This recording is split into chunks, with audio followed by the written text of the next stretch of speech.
Let's talk about this setup on what I'm going to be doing.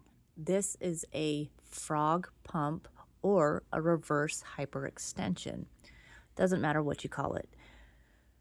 You can do these on the floor with body weight. You can do them with a dumbbell. You can do them with a straight bar. It is totally up to you and it's a personal choice.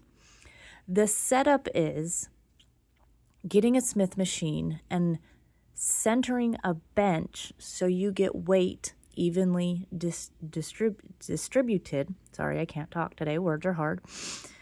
And you have to make sure this works for your body length because you are not facing the Smith machine. You're actually going to be facing the other way and you're going to be laying on your stomach. If you have it too far, it will not work. If you have it too close, it still won't work. You have to get it centered correctly.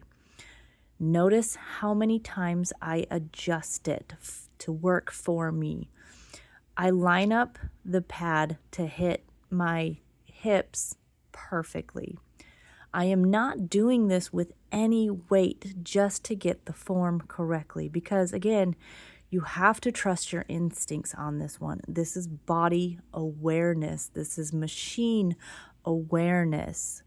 You can't watch yourself doing this unless you have a camera or whatever. You really have to know this movement and how it works. Because if you do it wrong, you absolutely can injure yourself. If you have a spotter, if you have a friend to help guide you, get the assistance, get the help just to make sure you're doing it right and it feels right. You're not hurting any movement when you're doing this. Again, you want to brace your core. You want to do this with slow and controlled movements, keeping your back in a neutral position. You don't want to hyperextend too much because you can injure your back. Again, you have to do this movement correctly. You don't want to hurt yourself. I've been there. I've done that. It does not feel good.